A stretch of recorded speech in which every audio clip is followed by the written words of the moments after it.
चलिए दोस्तों, आज की इस वीडियो में हम लोग क्लास 10 के एक्सरसाइज 4.3 के क्वेश्चन नंबर 4 से सॉल्व करने वाले हैं। ठीक, इसके पिछले वाले वीडियो में एक्सरसाइज 4.3 के क्वेश्चन नंबर 3 तक के क्वेश्चन को हम लोग सॉल्व कर चुके हैं। उसमें जो बेसिक जानकारी देनी थी दे दी गई है। ठीक है, तो इसमें जो है आपको क्वेश्चन नंबर 4 से मैं क्वेश्चन को सॉल्व करूंगा और सारी बातें समझाऊंगा। देखिए क्वेश्चन नंबर 4 क्या है, एक्सरसाइज 4.3 क्लास 10 के क्वेश्चन नंबर 4 को देखिए। क्वेश्चन नंबर 4 है कि 3 वर्ष पूर्व रहमान की आयु का व्युत्क्रम और अब से 5 वर्ष पश्चात 5 वर्ष बाद उनकी आयु के व्युत्क्रम का योग 1/3 है, तो उनकी वर्तमान आयु ज्ञात कीजिए। रहमान नाम का एक लड़का है। पहले काम करते हैं, उसका वर्तमान आयु लेकर चलते हैं। ठीक है, देखिए यहाँ पर माना कि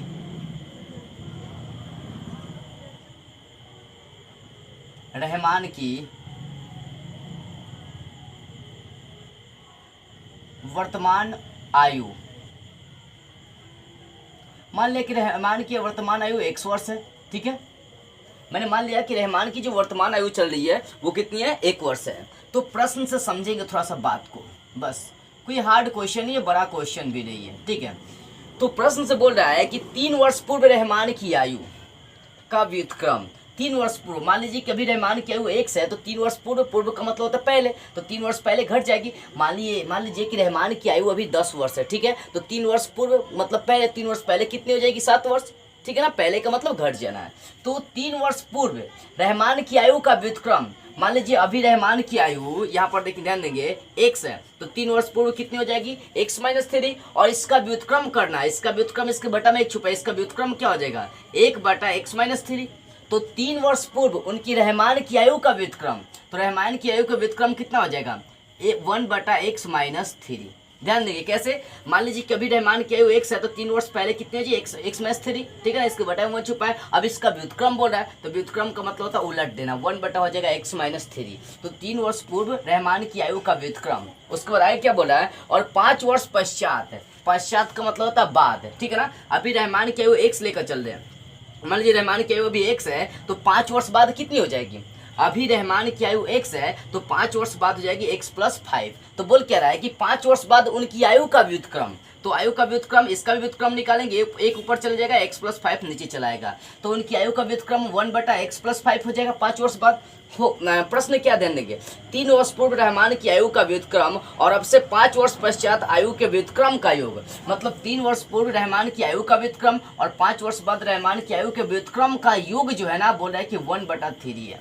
ध्यान देंगे, इन दोनों का योग 3 वर्ष पूर्व उनकी आयु का व्युत्क्रम, 5 वर्ष बाद उनकी आयु का व्युत्क्रम का योग जो है 1/3, योग का मतलब होता है जोड़। ये आपको दिया है प्रश्न से। ठीक है, अब चलिए इसको सॉल्व करते हैं। x - 3 और x + 5 लसा लेंगे तो वही होगा x - 3 × x + 5। अब ध्यान देंगे x - 3 से भाग करेंगे तो x - 3 कट जाएगी, बचेगा x + 5, तो x + 5 को 1 से गुना करेंगे तो x + 5 ही होगा। फिर आगे प्लस x + 5 से इसमें भाग लगाएंगे तो कट जाएगा ये, और बचेगा x - 3, x - 3 का 1 से गुना कर देंगे तो हो जाएगा x - 3, अब बराबर है 1/3। यहाँ पर कटने वाली चीज़ें कौन सी है, कोई कटने वाली नहीं है। चलिए यहाँ पर आगे बढ़ते हैं, एक x हो जाएगा 2x, और 5 में से 3 घटेगा तो 2 बचेगा, +2 बटा यहाँ x का x से गुना कर देते हैं x², फिर यहाँ पर x का x से गुना कर दे x², x का 5 से गुना कर देंगे +5x, -3 का x से गुना कर देंगे -3x, और -3 का +5 से गुना कर देंगे तो -15। अब बराबर हो गया 1/3। अब ध्यान देते हैं, अब देखिए तो यहाँ पर ऊपर बच रहा है 2x + 2 बटा x² प्लस 5 को x में से 3 को x घटा देंगे तो 2x बचेगा, -15, अब बराबर 1/3। ठीक है, इस बात को फिर आगे बढ़ाते हैं।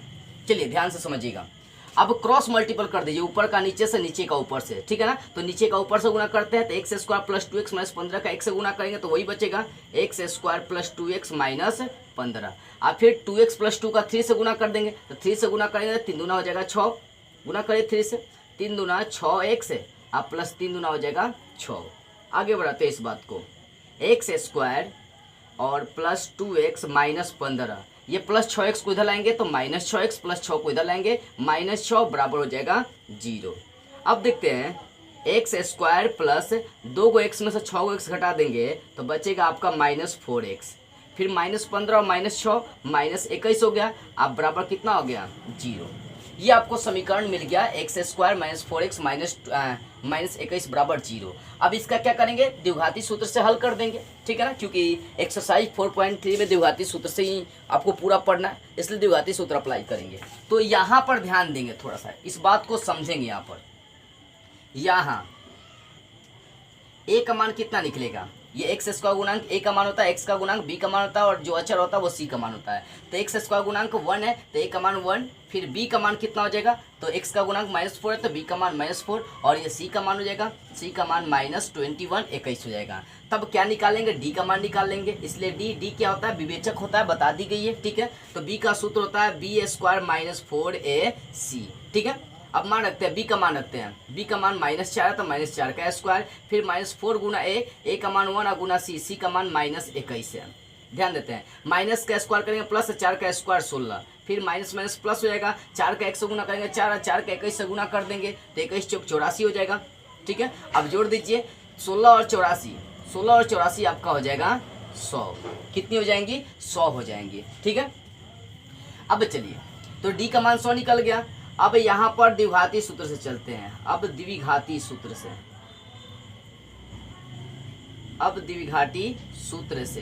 तो द्विघाती सूत्र क्या होता है, x बराबर -b plus minus root under d अब बटा 2 है, यही ना होता है। चलिए इस बात को इस साइड में आगे बढ़ाते हैं, ध्यान से समझिएगा, एक एक स्टेप समझते चलिएगा।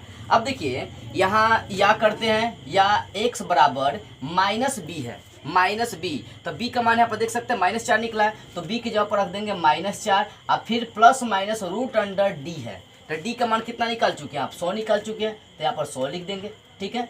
अब बटा 2 गुना a, तो 2 गुना a का मान कितना है, 1 है, ज्यों कहते हो। चलिए आगे बढ़ाते हैं इस बात को, माइनस माइनस प्लस 4 हो जाएगा, प्लस माइनस रूट अंडर 100 को आप क्या लिख सकते हैं, 100 का वर्गमूल कितना हो जाएगा, आपको तो मालूम है 10 हो जाएगा, 100 का वर्गमूल 10, अब फिर 2 का 1 से गुना कर देंगे 2 हो जाएगा। अब देखिए यहाँ पर प्लस माइनस दोनों वैल्यू आ गया, तो एक बार प्लस उठाते हैं एक बार माइनस उठाते हैं, तो जब करके उठाइए, तो जब x बराबर 4 प्लस 10 उठाते हैं फिर बटा 2, तो कितना हो जाएगा, 4 10 हो जाएगा 14 बटा 2, काट दीजिए 2 सते 14 बराबर निकल जाएगा 7। x का मान 7 निकल गया, कब, जब प्लस 10 उठाएं। पुनः उठाते हैं, पुनः जब x का मान वही यहाँ पर 4 अब -10 उठाकर चलते हैं बटा 2, क्रिया करिए, 4 में से 10 घटेगा तो -6 बटे 2, द्वितीय आई 6, तो निकल गया -3। अतः तो ध्यान देंगे, ये जो -3x का वैल्यू आ गया, इसको नीचे लिख देता हूँ, x का मान -3 यहाँ से आ गया, तो x का वैल्यू जो है ना -3 असंभव हो जाएगा। कैसे, क्योंकि ऋणात्मक उम्र कभी नहीं होता है, यानी उम्र कभी घटती नहीं है, उम्र हमेशा बढ़ते चली जाती है। तो x का मान जो है ना 7 संभव होगा, ये x का मान -3 संभव नहीं होगा, क्योंकि ऋणात्मक उम्र जो होती है कभी ऋणात्मक नहीं होती है, क्योंकि x जो है ना, x यहाँ पर उम्र को दर्शा रही है, वर्ष को दर्शा रही है, ठीक है ना। अतः रहमान की वर्तमान आयु कितना लेकर चले हैं, x वर्ष, तो x का मान निकल गया 7, हो जाएगा 7 वर्ष। इस प्रकार आपका क्वेश्चन नंबर 4 सॉल्व हो गया। अब देखते हैं क्वेश्चन नंबर 5 को। देखिए क्वेश्चन नंबर 5 क्या है, बोले कि क्लास टेस्ट में शेफाली के गणित और अंग्रेजी में प्राप्त किए गए अंकों का योग 30 है। मतलब एक शेफाली नाम का लड़का जो क्लास में टेस्ट देता है, तो उसमें अंग्रेजी और गणित में दोनों का नंबर मिलाकर उसको 30 नंबर आते हैं। यदि उसको गणित में 2 अंक अधिक और अंग्रेजी में 3 अंक कम मिले हो तो उनके अंकों का गुणनफल 210 होता है। तो उनके द्वारा दोनों विषयों में प्राप्त अंकों को ज्ञात करना है। तो चलिए एक एक का अंक मान लेते हैं कि गणित में उसको 1 अंक मिलते हैं, फिर उसको अंग्रेजी में कितना मिलता है ये देखकर चलते हैं। चलिए मान लीजिए, पहले माना कि शेफाली को क्लास टेस्ट में माना शेफाली को क्लास टेस्ट में गणित में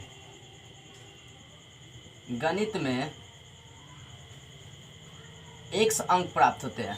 गणित में प्राप्त अंकों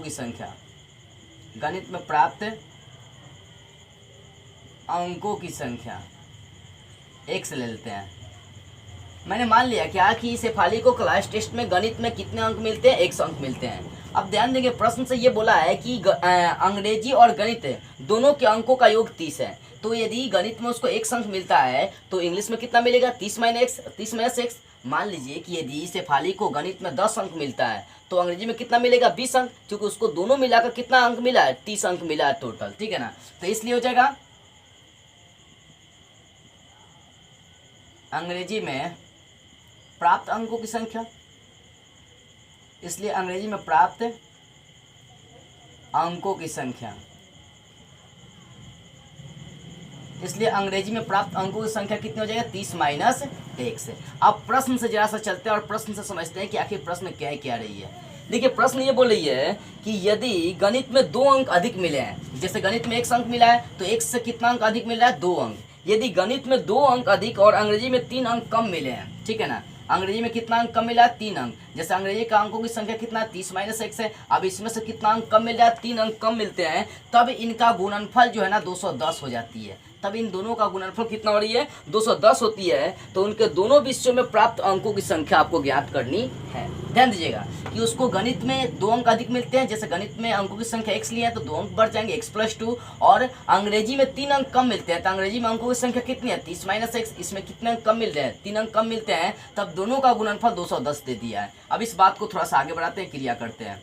x+2 इंटू 30 में से 3 घटा देंगे 27, घटावे x, अब बराबर हो जाएगा 210। अब इनका आपसी गुना करते हैं, x का पहले गुना करेंगे फिर 2 का भी गुना करेंगे।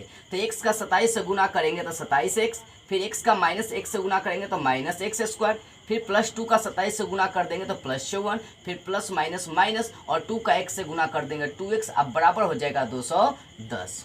ठीक है, अब देखते हैं माइनस x² को पहले लिखते हैं, माइनस x²। ये 27x में से 2x घटा देंगे तो हो जाएगा प्लस 25x, ठीक है, और +54 है, और ये प्लस 210 को इधर ला देंगे तो माइनस 210 हो जाएगा, बराबर इधर हो जाएगा 0 हो गया, माइनस x², फिर प्लस 25x। अब देखिए 54 में से 210 घटा दीजिए, इधर कितना आएगा, तो 10 में से 4 घटेगा, नहीं घटेगा, बगल से कर्जा लेंगे, 10 हो जाएगा, 10 में से 6 गया, 10 में से 4 गया 6, यहाँ कितना बचा है 0, 0 में से 5 नहीं घटेगा क्योंकि बगल में दिया था, बगल में कर्जा लेगा तो ये 10 होगा, 10 में से 5 घटेगा 5, और यहाँ बचा 1, घट के आ रही है 156। ठीक है, 6 4 10, 5 5 10 11 1 1 2, तो घट के कितनी आ रही है 156। 54 में से 210 घटाएंगे तो हो जाएगा माइनस 156, अब बराबर हो जाएगा 0। ठीक है, अब इसका फैक्टर आपको करना है, ध्यान देंगे, ध्यान से समझेंगे। ठीक है, तो यहाँ पर इसका फैक्टर हम लोग करते हैं द्विघाती सूत्र से, क्योंकि वही तो एक्सरसाइज ही चल रहा है। यहाँ पर ध्यान देंगे a और b का मान क्या है, यहाँ a का मान x² गुणांक -1 है तो a का मान -1, फिर b का मान कितना हो जाएगा, x का गुणांक 25 है तो b का मान 25, और c का मान कितना चल रहा है -156, ये चलेगा x का a b c का मान। ठीक है ना, अब यहाँ पर द्विघाती सूत्र अप्लाई करेंगे। अब द्विघाती सूत्र से, अब द्विघाती सूत्र से, तो द्विघाती सूत्र क्या होता है, x बराबर -b plus minus root under d। एक काम करते हैं, d का मान नहीं निकालना है, ठीक है ना, पहले d का मान निकालते हैं, उसके बाद द्विघाती सूत्र अप्लाई करेंगे। इसलिए d का सूत्र तो मैं बता चुका हूँ, b² - 4ac। तो b का मान कितना है 25 है, तो 25 का स्क्वायर, घटाओ 4 गुना a का मान -1, गुना b का मान कितना है -156। ठीक है, तो ध्यान देते हैं, 25 का स्क्वायर करेंगे तो 625, अब minus plus minus minus plus, अब फिर प्लस माइनस हो जाएगा माइनस, 4 का 1 से गुना करेंगे 4 का 156 से गुना कर दीजिए, 156 है, 156 का 4 से गुना कर देते हैं यहाँ पर, तो 4 से गुना करते हैं तो 6 चौका 24 का 4, हाथ में बचा 2, और 5 चौका 20, और 2 22 का 2 बचा, और 4 2 हो जाएगा 6।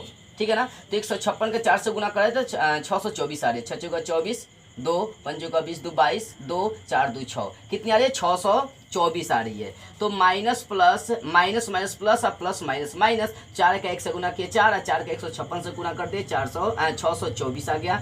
तो 625 में से 624 घटा देंगे, वैल्यू आ जाएगी 1। अब यहाँ पर द्विघाती सूत्र अप्लाई कर देंगे। अब द्विघाती सूत्र अप्लाई करिए। अब द्विघाती सूत्र से, द्विघाती सूत्र क्या होती है आपको मालूम है, द्विघाती सूत्र x बराबर -b plus minus root under d अब बटा 2a। अब मान पुट करते हैं, माइनस बी का मान कितना है 25 है, तो बी की जगह पर रख देंगे 25 plus minus root under D, D की जगह पर रख देंगे 1 अब बटा 2 गुना ए का मान कितना रख देंगे, ए का मान -1 है तो रख देंगे -1। अब इस वैल्यू को आगे बढ़ाते हैं, -25 अब प्लस -1 का रूट 1 हो गया हो जाएगा और 2 का -1 से गुना कर देंगे तो हो जाएगा -2। अब इस क्रिया को थोड़ा सा इधर साइड में आगे बढ़ाते हैं, ध्यान दीजिएगा, एक एक स्टेप को समझिएगा।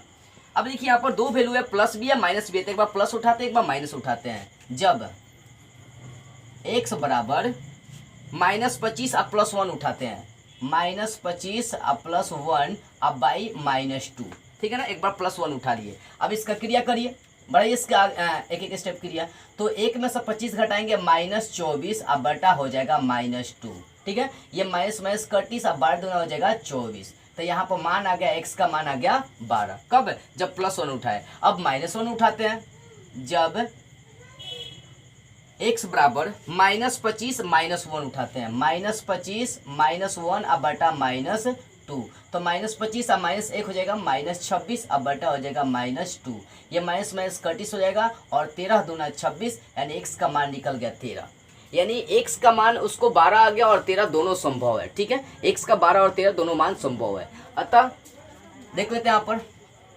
अतः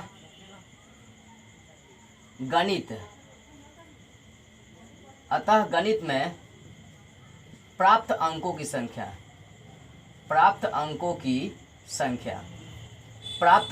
संख्या कितनी लेकर चले हैं, x, तो x का 2 मान आ गया 12 या 13, यानी उसको गणित में या तो 12 अंक मिले होंगे नहीं तो 13 अंक मिले होंगे। और उसके बाद ये देख लेते हैं अंग्रेजी में, तथा अंग्रेजी में प्राप्त अंकों की संख्या,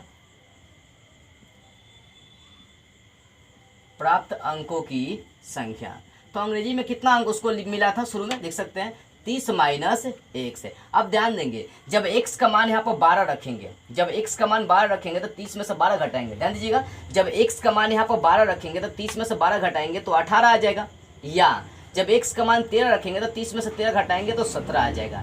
यानी अंग्रेजी में उसको या तो 17 अंक मिलेगा नहीं तो कितना अंक मिलेगा, 18 अंक मिलेगा। कब, जब x का मान 12 रखेंगे तो उसको अंग्रेजी में 18 अंक मिलेगा, और जब x का मान 13 रखेंगे तो अंग्रेजी में उसको 17 अंक मिलेगा। यानी गणित में प्राप्त अंकों की संख्या या तो 12 हो सकता है नहीं तो 13 हो सकता है, और अंग्रेजी में प्राप्त अंकों की संख्या या तो 18 हो सकता है और नहीं तो 17 हो सकता है। तो इस प्रकार आपका क्वेश्चन नंबर 5 क्लियर हो गया।